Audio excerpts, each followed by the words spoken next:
Welcome back to another episode of the Healthy, Wealthy, and Wise podcast. I'm your host, Heidi Henderson, and today's episode is one I've been looking forward to, not just because of the tools and the strategies that we're going to talk about, but because of the energy and the drive of AJ Ayers, or AJ. She is the co-founder of both Brooklyn FI and Gemifi, and one of the leading voices in equity compensation planning today.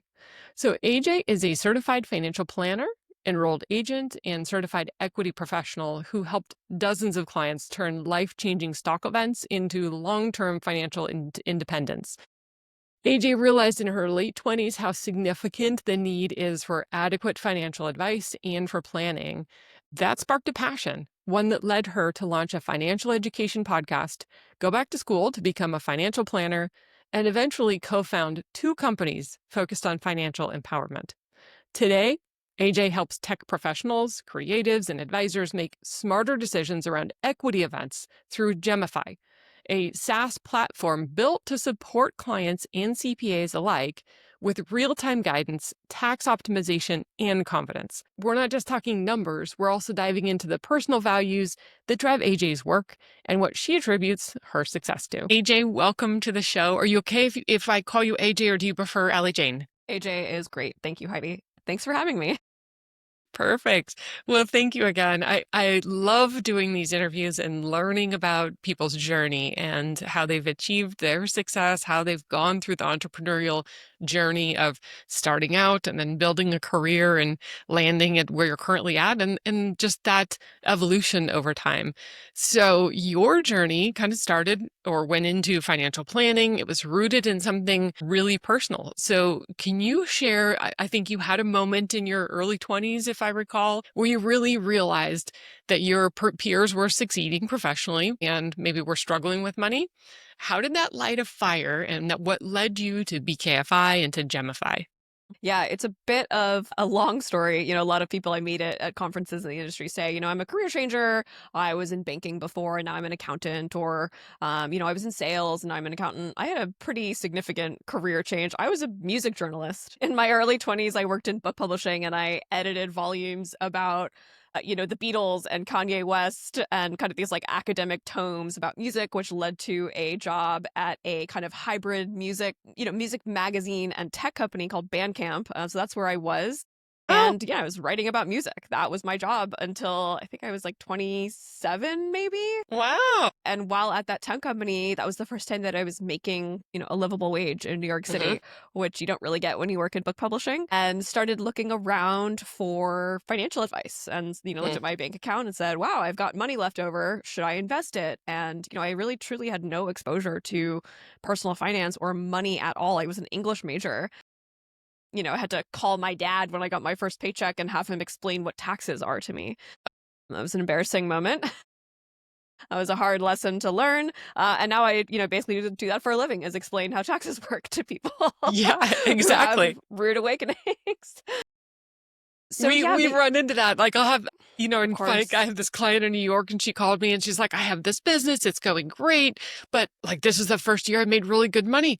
And then I saw my tax bill and I don't understand. Yeah, it's wild, and it's yeah, it's we all have rude tax awakenings. Mine happened at 22 when I was making $28,000 a year as an editorial assistant, when I had carefully budgeted for my apartment, and then was like, why is my paycheck 30% less than I thought it was going to be? Hmm. Anyway, so I started making nice, livable wage and started looking around for advice. Didn't really find anyone who could explain it to me in a way that I understood. I was a creative person, and people were talking about the stock market and investing, and I just couldn't wrap my head around it. Mm. So, I was like, I get what you're saying, and I'm a smart person, I'm a journalist, but I don't understand what you're actually talking about. Like, I need such basic education. I feel like I needed to go back to kindergarten almost, Hmm. for personal finance. And I don't think I'm alone in that. I think most people kind of feel that way. It's hard Yep. in our industry. And, now, almost 10 years later, I have a lot of knowledge and I consider myself an expert in complex tax situations regarding equity compensation and real estate and what have you. But at that moment, it's embarrassing. It's embarrassing to admit, like, I've gotten to almost age 30 and I don't understand what the stock market is. I have a 401k because someone told me it was a good idea, back when I got my first job, but I have no idea what I'm invested in. So, I started a podcast, as a good little millennial. That was the next best, next best action. Started a podcast and was just interviewing anyone who would really talk to me. I interviewed the only person in my life at that point who I knew who knew anything about money was my uncle, who's an investment banker. So I called up my uncle and I said, Uncle, what's a stock? Explain this to me, and recorded it, and just kind of fell in love with personal finance. I ended up meeting my now business partner, Shane Mason, who was working at a mid-sized accounting firm at the time and really wanted to get into personal finance. And the two of us met, really hit it off. And we just had this thesis that there were, like you said, there were young people in Brooklyn, New York, making money, doing cool things, and not getting good advice. Partially because they just didn't know where to get it. And also partially because they didn't necessarily trust the advice that was available. Hmm. My generation, we came out of the 2008, we graduated college during the 2008 financial crisis. I don't want my parents' stockbroker who lost all their money to manage, my hard-earned money. I want people who sound like me and understand my priorities and understand that I'm a independent contractor and is my photography equipment deductible and things like that. So that's really how I got started. And so we started Brooklyn FI, which is an RIA, registered investment advisor. Shane's background is really in tax, so we really started from tax. I got my EA, learned a ton about tax, was basically an apprentice in Shane's small tax shop for a season or two before we launched the firm. And the hypothesis was true. There were young people making a lot of money who needed good tax and financial advice. And Brooklyn FI was born in 2018. We just celebrated our 7th anniversary. Wow, Thank you. congratulations. We are now a $5 million revenue business. We manage 400 million in assets under management. Grew really fast. Like, the hypothesis was right. There's been some ups and downs, of course. Hmm. We really focus on liquidity. So a lot of folks who have stock options and restricted stock at public and private companies, that's really our focus. So Hmm. grew a lot when there were tons of IPOs. Haven't been a ton of tech IPOs over the past couple years. So our business has been adjusting to that. Yeah. Well, it's amazing because to your point, and yeah, I think you hit the nail right on the head, that there is such a lack of financial education.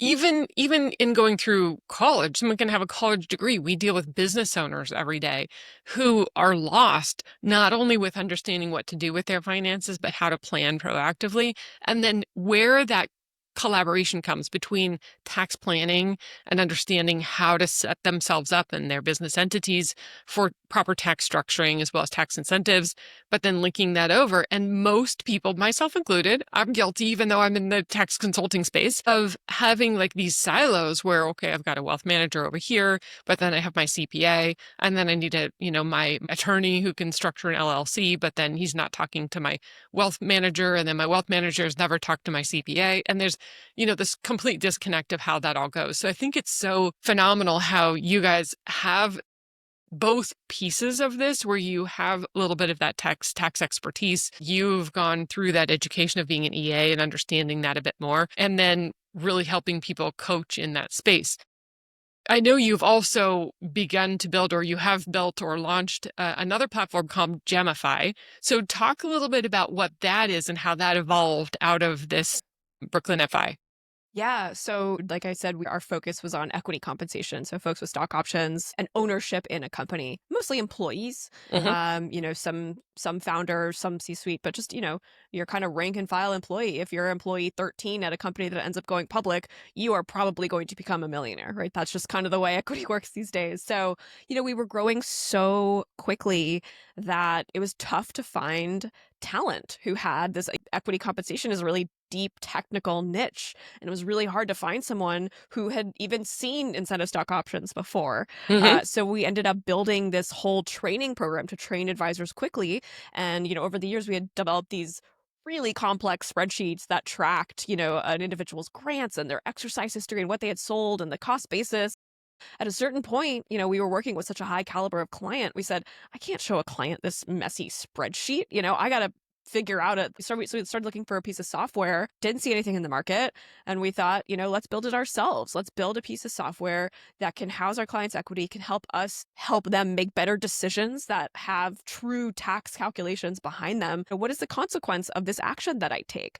Most people do nothing with their equity because they're afraid of the tax consequences. I Hmm. forget the number, but it's something like hundreds of millions of dollars of equity compensation that has value. These are public companies, just goes unused and unsold because people just don't know what to do with it. Some people don't even know they have it. Hmm. And these are CEOs of companies that it's just so complicated. It's kind of like the last thing on their mind. So that's why we built Gemify. We built it for ourselves. We built it so we could train advisors faster, so we could make advisors more efficient. Building a exercise and sell strategy for a client with $1 million of Datadog stock. That's a great example. But that could take you 9 or 10 hours if Hmm. they're coming to you and they've been at the company for 5 years. That's a lot of history to sort through. And there's information coming from different sources. So with Gemify, we decided we wanted to take that 9 is maybe an exaggeration, but 3 to 4 hour process and get it down to a couple of minutes. So with Gemify, you can import all of the history, you import their grant information, and then you can do live scenario planning and comparisons with your team. There's also great functions for accountants who, are going to need all the nitty gritty information, like was the client living in California when they got Hmm. their grant? And did they move out of California to, I don't know, Florida or Texas or Nebraska during COVID when they Hmm. had a big sale of long-term capital gains? We need to have all that information. So we really built it for this niche for financial advisors with accountants in mind. We have 6 CPAs on staff who use Gemify every day to support the tax documents. When you work in this space, the information you're getting, you have to verify it. Hmm. We have seen U2s issued from Fortune 500 companies that are wrong. And we're looking and we're going like, well, we have the receipts over here. There's that meme that's like receipts, receipts. Yep. So we've been able to save clients, hundreds of thousands of dollars to say, there's a mistake on this. You're getting double taxed on this because I've been tracking your history this whole time. I have a different number. Let's check that out. And then the company goes, oh yeah, oops, you're right. I'm going to reissue this W-2. Yeah. It's a It's nice there's a when you're serving an audit function as well. Yeah, exactly. And hopefully it's an error in the client's favor. Unfortunately, sometimes it's not, Yeah. which is always an interesting situation. Well, it's amazing because, we're in the incentive space. We're in such a different spot, but we have clients who will take advantage of, let's just call it a cost segregation study, and they recognize all of this windfall of tax benefits. The next question is, I always say this all the time. The next question is always, what else am I missing? What else can I do? By the way, I have this big taxable event, or I have something that's happened, or I've had a buyout, or I've got an equity scenario, and they are completely lost and they don't know where to go. They don't know who to talk to. And it does get very complex in terms of the strategic tax planning on how to handle that and how to make decisions based on that. And oftentimes they're making certain decisions not thinking about the tax implications. And then, unfortunately, too often, I will tell listeners, please, if you have this situation, work on it before the end of the year. Don't wait until March and say, here's all my paperwork. Now let me know what I need to do, because it's likely too late. Yes. Yes.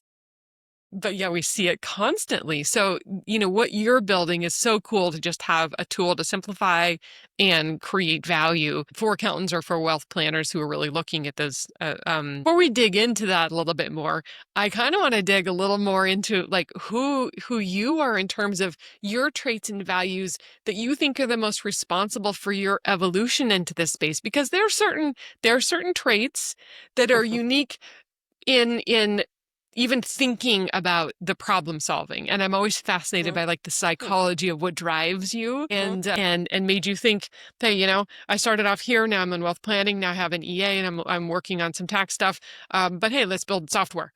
Yeah. So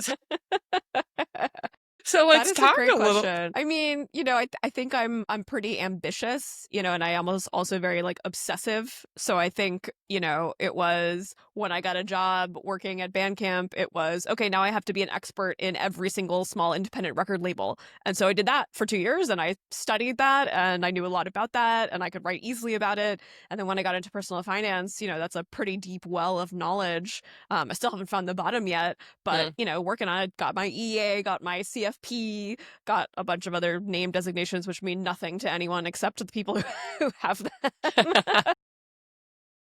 But I think it's solving problems for money is such an interesting problem because it's everyone's Mm. problem, right? Yep. Everyone Hmm. has issues with money. Yep. And from where I'm sitting, I lived it. I was a clueless creative who was successful for the first time in there. I did all the right things. I had the dream job, but I just couldn't figure out money and it was scary. And Mm. money is a source of stress. It Hmm. destroys marriages. It destroys families when someone passes away and siblings fight over inheritances. Mm. Like there are so many parts. Money touches every part of our lives. So I kind of thought, hey, I'm unique in that I'm good at talking to people about money. I'm good at empathizing with people. I write a lot about money. We could talk about that too. So I think, with building Brooklyn FI, it was, I have to do this. These are Hmm. people who are not going to get served. And I think I have some good ideas, me along with my business partner of like, hey, let's take this super complicated technical thing of equity compensation and let's make it look pretty in software so that more advisors who don't have 6 years of expertise can spend a couple weeks learning this software and be able to do this kind of advice. Mm. You mentioned in your your industry and doing cost seg analysis in real estate. Like, I don't know how to do that. I'd refer them to you. With Gemify, the idea is that this is something you can add onto your practice and you don't need to hire an outside expert because we've kind of simplified and really like gamified giving Hmm. advice about equity because we have all this institutional knowledge. Hey, here's the Brooklyn FI way. Here's Hmm. how you advise a client how to deconcentrate their position in a tax efficient way. Click these 3 buttons, watch this video. Now you can give them a really nice deliverable if you sign up for our software. That's kind of the idea. That's amazing. That's amazing. So for end users, if we're Mhm. looking at a CPA, accountant, or Uh-huh. a wealth manager, and you're creating this software, how exactly do they use that from the advisor side? I guess you said maybe you can sign up, so subscription based. Talk a little bit about that and how they would implement that into their practice. Yeah, exactly. It's a subscription. So if you use any kind of planning tools, in the financial planning space, some of the tools are eMoney or Right Capital. On the tax planning side, we have, like Holistiplan. And those are great tools. And those are probably tools that are already in your toolbox. And this is something to add on to that when you have these types of clients that need more. Hmm. So it's a subscription service. You sign up, you can import the client's data. We've got a CSV export. We've actually got a PDF reader. And by the end of this year, it'll be really sexy and you can just drag and drop your clients, share data. So that will be zero data input. We love that. Everyone hates Yeah. data entry. Hmm. Yep.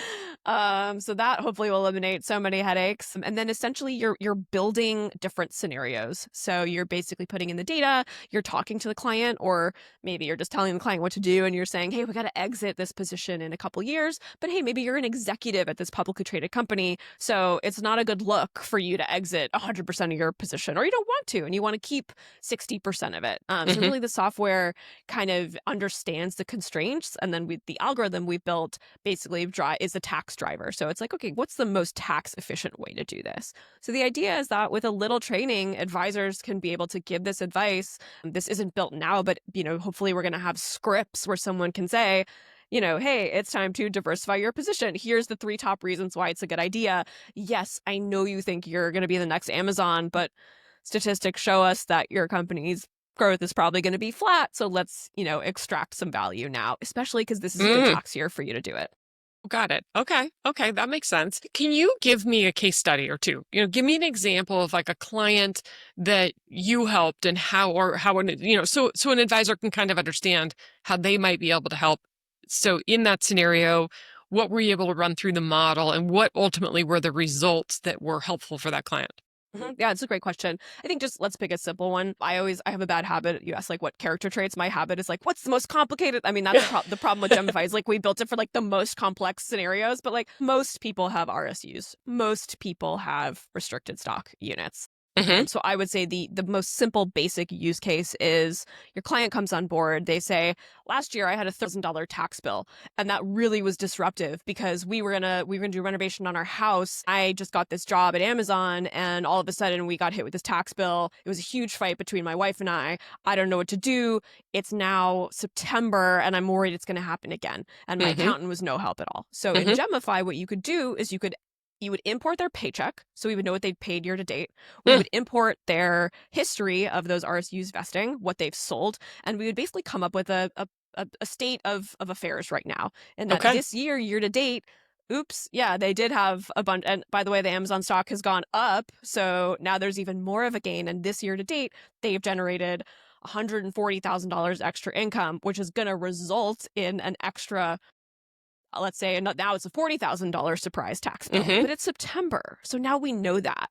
And now we can basically come up with a plan with the client to say, oh, but you've been at Amazon for a little while. So let's just sell some of those RSUs from last year. We can sell some of those. And I'm going to pick exactly which ones to sell, which have the highest cost basis. So I'm not going to generate any additional tax, but I'm going to get some cash for you to pay that tax bill. So the net event is going to be that you pay less tax and you have no surprise tax bill. You're going to pay your taxes before the end of the year. So when your tax bill comes, I'm actually going to get, quote unquote, get you a $1,000 refund. So we've eliminated all that stress. We've been tax efficient about the exit. And that's kind of the best way. That's like the most simple use case, but we do that all day long. That's so much of the value we provide is eliminating surprises for our clients. Yeah, yeah. Well, and that's exactly what we get contacted about as well. As we run into those situations, they're like, "What do we know now?" Unfortunately, a lot of times it's after the fact. It's Yep. in the next tax year. We're like, please, next time, Yep. call us first, Yep. call sooner. But again, it's not really specifically within our wheelhouse. So Mm-hmm. how do you respond to a client if we have listeners, because I know we Mm-hmm. will, who are like, yeah, that's me. But wait, my CPA isn't using this platform. So like, well, then what? Can they work with you guys? Do you have people who they can contact to work in Gemify, or do you have a network of people that are using it? Like, how would you recommend that people kind of connect into that if they feel like their advisor doesn't have these tools yet? That's a good question. I mean, equity compensation is pretty specific. So I would say if equity compensation is a big part of your income or net worth, you probably do need to be working with an expert who Mm-hmm. knows this niche pretty well. Unfortunately, and I never ever want to bash CPAs ever because, I work with them very closely. I'm not a CPA just because I didn't take accounting and college and I don't want to sit through the 4 exams, but I know a lot about tax. Yes. Yeah. At this point, there's really no value in my life for passing audit. Sorry, everyone. That just would not be a value add for anybody. Yes. Yeah. I hear you. Anyway, but we correct mistakes made all the time by Big Four and Anderson. Like equity compensation is really complicated. So if you have stock options, like I'm sorry to say, but the answer to your question is work with an expert who holds themselves out and says, I do work with equity compensation. That is my expertise. I've been through this before. And there are both financial advisors and CPAs that do that. At Brooklyn FI, that is our niche. That's basically all we do. 70% of our clients have equity. So, that's a service we offered. Gemify is in its early stages of Hmm. rolling out. It'll be widely available as soon as next quarter for people to sign up. But that's why we built it, is to say, okay, yes, your CPA doesn't do this. No, they're not going to go learn this entire new niche, but with this software, they can basically be able to give you the advice that you need. Cool. And Okay. I say this to folks all the time, even that don't end up hiring us. Most things are not your CPA's fault. Yeah. Right. Most, Yeah, it's a little bit of a communication issue yeah, and like a little bit about timing. totally, like and I have my friends who are a lot of creatives. They'll say to me all the time, like, my CPA is the worst. They never reach out to me. Can I hire you? And I'm like, how much how much are you paying them? Okay, well Yeah. that seems fair. When was the last time you reached out to them? They're like, well, what do you mean? They should reach out to me. I'm like, oh. Huh? Like, it is a two-way street. So my Mm-hmm. advice for everyone is, starting to think about this in August and going, hey, what happened this year? I really believe it's worth, whether it's additional hourly time for your CPA or maybe an ongoing relationship, is getting that relationship in place so it's not transactional. I think that's one of the biggest kind of mistakes that the accounting industry has made, is that I see you once a year to get your taxes done at this very specific time. And like you said, it's too late.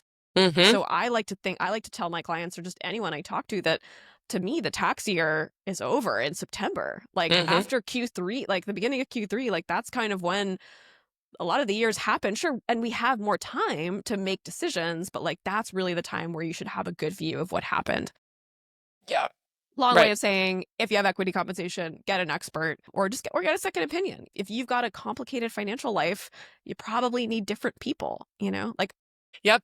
Right. Yeah. Yeah. Sometimes you have to elevate. Yeah. You have to yeah, look at the area of expertise that really pinpoints into the area of practice you're in and the absolutely. scenarios that you're dealing with personally.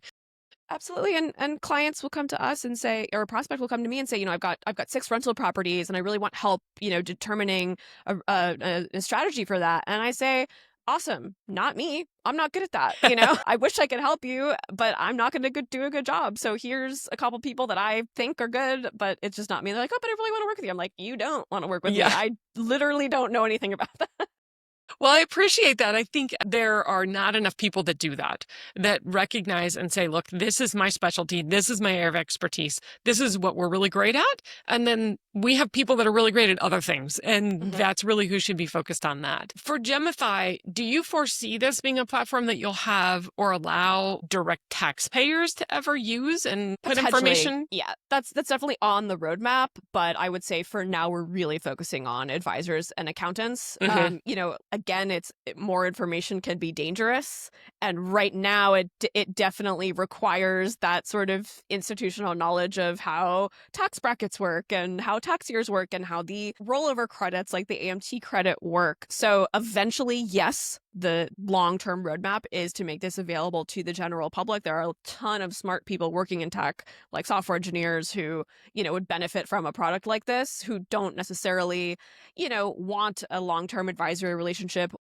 A lot of times people are making these decisions at 11:55 at night when the deadline is 11:59 and they have to Hmm. decide if they want to exercise. Like I get it. A lot of these decisions happen at the last minute when it's like too late to reach out to someone.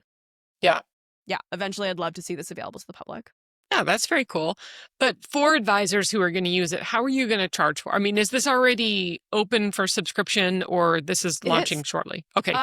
It's open now. We have a closed beta, so we have a few folks right now. I think we have a few spots left. I don't know when this will air exactly. Where it's sort of you get early access. It's still a little bit buggy. You're going to pay a significantly reduced price, but yes, the idea is that probably as early as July or August of this year, it's going to be fully functional. Anyone can go to gemify.co and sign up, do a demo, and start uploading information and adding clients. And as far as pricing, we want to make it flexible enough.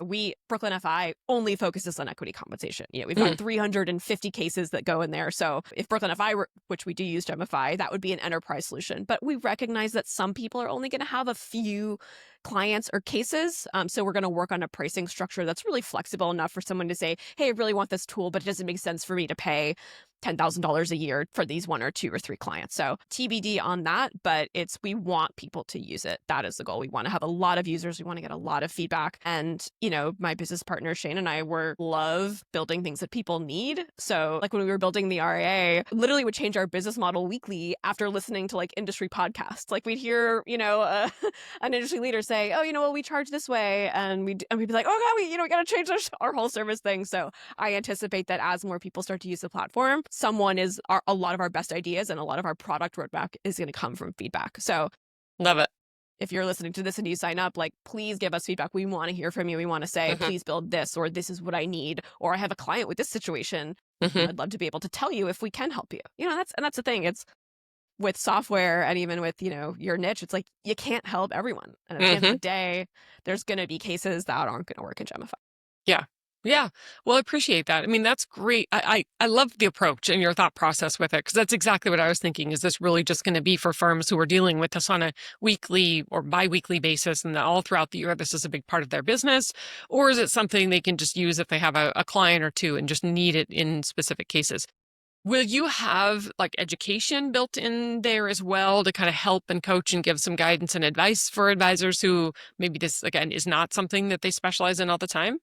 Yes, exactly. And that's the part that I'm really passionate about is the education piece, which is part of equity compensation is what's the story here? hey, I know you think your company is going to the moon, but it probably won't. So I need you to sell quickly, and here's why. So yes, there's going to be videos, there's going to be a whole help module to say, hey, here's how to talk to your clients about selling your RSUs. Hey, here's a trading plan. Here's how we think about this. This is our Gemify methodology. You can literally read the script to your client or record this video walkthrough, and the algorithm is linked up with the methodology. We want to be tax efficient. That's important. But we also don't want to hold a stock for too long just to save, 5% in taxes. Yeah. So yeah. Right. And I think Yeah. a lot of that, Go go ahead. ahead. A lot of that comes back to the, We're jumping in. go ahead, Heidi. I was going to say, we always say, don't let the tail wag the dog. Exactly. So we Yes. we never want the tax decision to impact big financial decisions. The decision is the financial decision of what's smart financially. But that secondary discussion about the tax implications is a major factor that should be contributing towards where that decision and timing of a decision that a taxpayer makes. So I love that. Yeah, and I think a lot of, our jobs as financial advisors is to prevent people from making a mistake, making a silly mistake or a mistake based on lack of education. And the way that I'd like to think about equity compensation is let's create a scenario of least regret.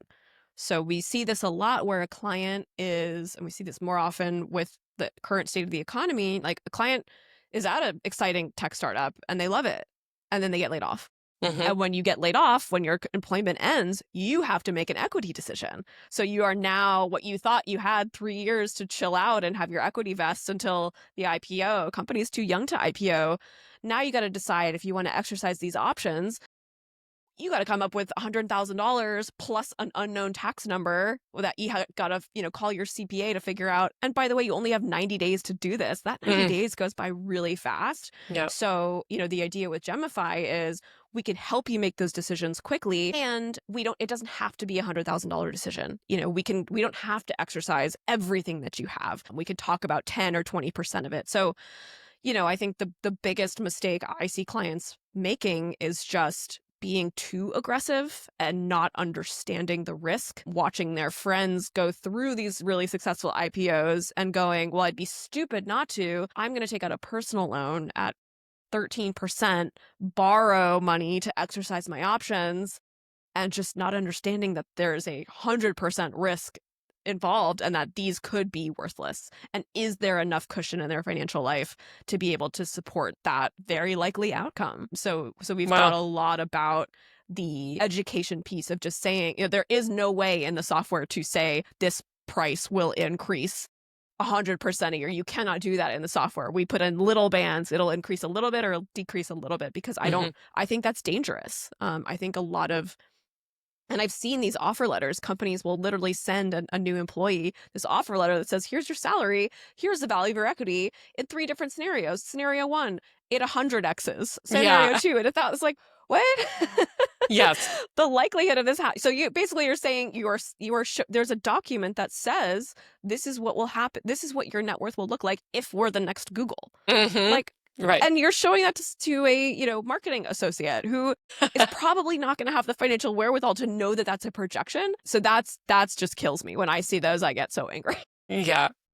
Well, it's great. It's great feedback. I mean, and it is a discussion that I don't hear happening a lot. So a little bit of a shift in discussion. I want to jump onto something you said, and it's hitting home with me because I was having a conversation with my assistant last night. She's still in school and she's learning, and she's kind of debating on whether she should maybe tweak what her degree program is and what's going to be the most valuable today.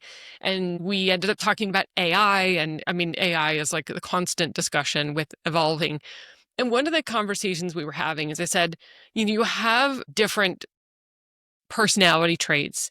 And what I have seen in my career is that people that are willing to learn and evolve and grow and see changes as opportunity versus as risks or negatives ultimately are the people that I see achieve success because they are embracing every change and they are jumping on board with it. And there's all this discussion about AI and it's going to, take away all of these jobs and maybe they're not going to have jobs. What are people going to do? But I look at it, I say, I don't necessarily see that it's going to replace jobs. I think that it's going to allow us to do what we've always done exponentially faster, to be unbelievably more productive and successful in a shorter period of time. So I think it's almost like the sky's the limit. But my question to you, what I'd love to just have banter with you a little bit about is how do you stay up to speed with what's happening in the world every day with tax and financial planning and this stuff like Gemifi, but how all of this then links to AI and the evolution of how we evolve personally, how do we keep up? How do you personally keep up with what's happening? And I'd love to know, what are the resources and tools you follow to stay abreast?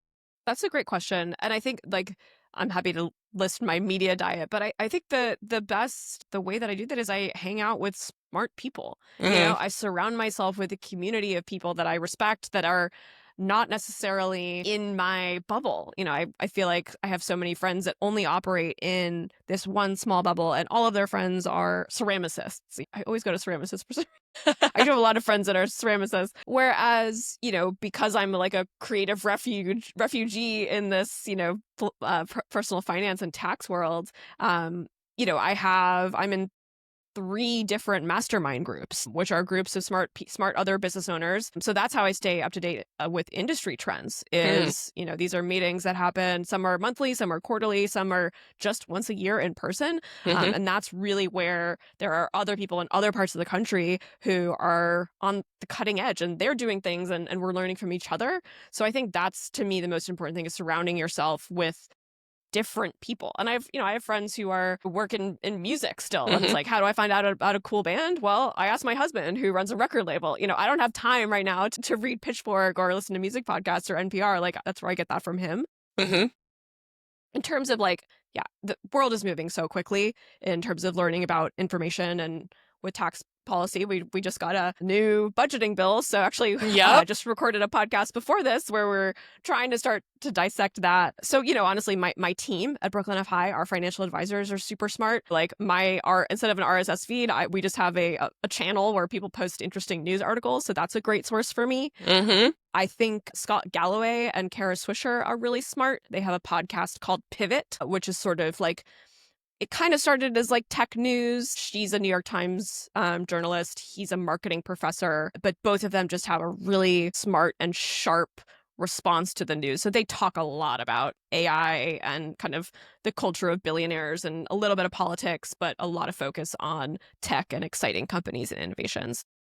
So yeah, honestly, I'm sure you're super busy. That's the thing. It's like everyone's so busy. It's like, how do you find time? Like, I wish I could say, I read the New York Times cover to cover every morning. Like, absolutely not. No, I read the New York Times and I travel. Also travel a lot, so that's kind of my slow down time. I did just get an iPad, which I love, like the Apple News subscription, where you can I can read Vanity Fair, and then I can read Golf Digest, and then I can read the New York Times, and I can read whatever I want. So, but yeah, it's exactly. It's like there's so much information. And so I'm always fascinated, how are other people staying up to speed on what's happening and what's coming? Like, to your point, yes, we got a new tax bill. Okay, well, now I need to read this all night long and figure out what all of these pages of information are. Yeah, I will say I'm a bit of a LinkedIn junkie. So that community of smart people, they're not necessarily my friends. Maybe I just follow them on LinkedIn, but I would include that in my circle of smart people I'm surrounding myself with. I find out a lot about new technology. I think we do this less now, but in the early days of building BKFI, I'd be like, oh, there's a new client onboarding solution. Oh, there's another one. I heard about this one at a conference. So just this sort of what is the best new tech solution and should we be using it? Now there's a little bit more of a review process, a little harder to change technology when 30 people are using it as opposed to 2. That's I love new shiny toys, especially when they're tech. Yep. Yeah. Well, and that's uncommon. That's kind of why I wanted to ask the question, because it's a great point. When you've got a larger firm, let's say it's a wealth management firm or it's a CPA firm and you have 50 employees, it's not that easy to pivot. No pun on the amazing podcast. I have listened to it and I love it. But it's not that easy to pivot and adopt new tools and to keep up with it. And it's coming so fast. It's like every day there's a new platform, a new tool, a new AI. It could be a full-time job where you do nothing else but try to keep up to speed with these changes and the tools that we could potentially implement. So it's a little bit overwhelming. I love your comment about surrounding yourself with smart people. And, I'm working on doing that myself. I recently moved to Las Vegas from Utah. So being a professional and an adult, sometimes it's hard to connect with other people in those spaces. And so some networking. Do you have any particular networking groups that you're a part of or associations that you love? Let's see. I'm trying to think. I mean, the two masterminds that I'm in that are for financial planning, those came out of the XY Planning Network, which Mm, is a network of sort of like young CFPs, basically. So that's a great network. My business partner is a lot more involved in the AICPA. I know that's a great resource for CPAs. I've been to those conferences. I mean, yeah. honestly, I love conferences. I get so much out of going to a conference and meeting people. And when I meet someone and they say they hate going to conferences because they don't get any, or it's like a waste of money, my reaction is, excuse me, you're an idiot. If you can't if you can't make one meaningful connection or find out about one cool piece of tech or learn about the way someone's doing something, like that is where innovation is coming from. And again, that's communities of smart people smarter than you. Yep. Yep. Um, in That's terms of funny. I yeah. love the events myself. I apologize for interrupting, but same thing. Like we'll sponsor some events, we speak at events, but it is the connecting, the network, and the listening to some of the most profound speakers and experts in many different fields that is inspiring, honestly. Yeah. So I love that. Yeah, and I think people find themselves kind of trapped in these little bubbles. Shane and I get this comment all the time. It's like, wow, I can't believe you guys did that. That's so innovative. And it's like, we started a podcast. And they're like, like literally everyone has a podcast. They're like, no, but like compliance. And it's like, right. Well, if you've only grown up in a broker dealer where there's a compliance department that's bigger than the advisory department, and that's what that you think that you can't do a podcast, and when you go independent, you can't start that. Like, get a bigger, talk to other people and realize, like, the SEC is not going to shut you down if you talk about stocks on a podcast. It's okay. It's totally okay to do that. A lot of people do it. So just that idea that, to your point, like you make your own limiting beliefs. Hmm. If you think you can't do something and you've read somewhere and it's going to scare you, like, yeah, sometimes you have to take risks. And I think that was part of the power of us starting being such a career changer and having no experience in this industry. Was like, well, why are they doing it that way? Like, this way makes more sense for our clients. Mm. I'm not doing anything wrong. I'm putting my clients in low cost index funds and giving them good tax advice. You can come after me and like look at my process. Like, here, I'm an open book. So it was always just like, if you're doing everything in the service of clients, like Hmm. that's a good goal. That's like a good North Star to always go towards versus like, oh, I can't do something because compliance is going to say no, or they're not going to like that, or my biggest client is going to be offended if I swear in a blog post, even though that's how I talk. It's like, you Hmm. got to be yourself. Otherwise, Yep. people are going to know you're a phony.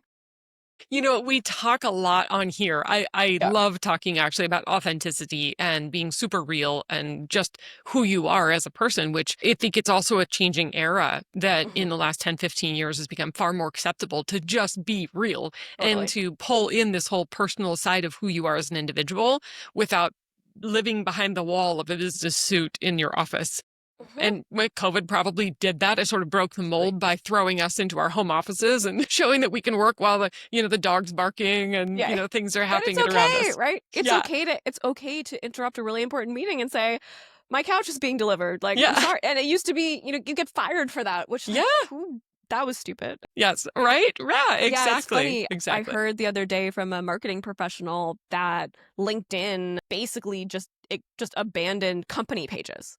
And that, like, people put all this money into, your website, like Brooklyn FI's LinkedIn page is a ghost town. But, me, if I post something on LinkedIn and tag Hmm. Brooklyn FI, or if my managing partner posts something, like that's where people are engaging because they want to hear from people. They don't need Yes. a corporate update that says, don't remember, kids, max out your 401k. Like, that's boring. And that's like what everyone's doing. So the only way to be different is to be yourself. Yep. Yep. I love that. So on that note, Yes. advice. Yep. give listeners an advice, and let's focus this one towards women because here Mhm. we are. Ooh, What oh god. advice would you give to women or creatives or professionals or both who are really looking to kind of turn their purpose into business and to really just go for it? Hmm. Wow, what advice? I mean, I think the answer is just go for it. I think it's I think you might need someone to partner with. Hmm. I think doing things alone is very scary. I think having a partner, whether it's a business partner or even a supportive romantic partner who's in it with you, can be a way to get your, butt out of the chair. I Mm, know so many smart creatives who have really good ideas for things, but they just don't have that business head, or they just don't have that mentality or that kick out the door to get the thing done. hmm. I feel like that's going to be my third career, is kind of a business coach or accelerator, which is like, tell me your idea and I'll help you get it off the ground. So many people get stuck in like MBAing everything. Like they are like, oh, I need a business plan and I need to get an office. Like, you don't need an office to start a business. So my advice, I would say, is you might need help. You might need a partner to really actualize your vision. And my second piece of advice is don't spend money to start your business. Start your business and prioritize revenue over everything. I think Mm, there's this like obsession with like being perfect and yeah. making sure everything is above board and making sure everything lines up. A lot of people will say, well, I need to take some time off before I start my business. I need to clear my head.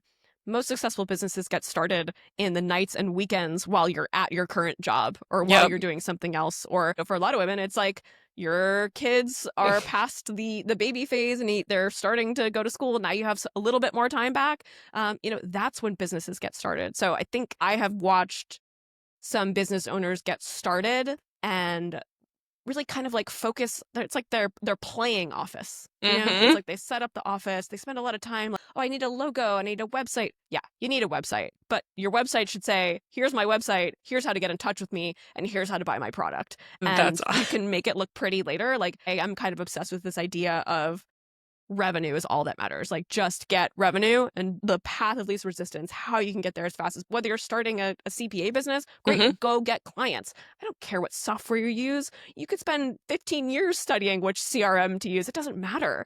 Just use a piece of paper. Then you'll graduate to a G Sheet. Maybe you'll get Salesforce eventually. But yeah, just get it done, either by partnering with someone or doing it yourself and not going into debt. Don't go into credit card debt to start a business is my best advice. Perfect. I love that. That is really, really good advice. And I love your focus on revenue before other things, because you're absolutely right. We focus so much on, especially like, myself being more of the accounting minded, very analytical. It's like I have to have all my ducks in a row and have everything outlined, and it needs to look perfect. And we have to put out that perfect, beautiful picture.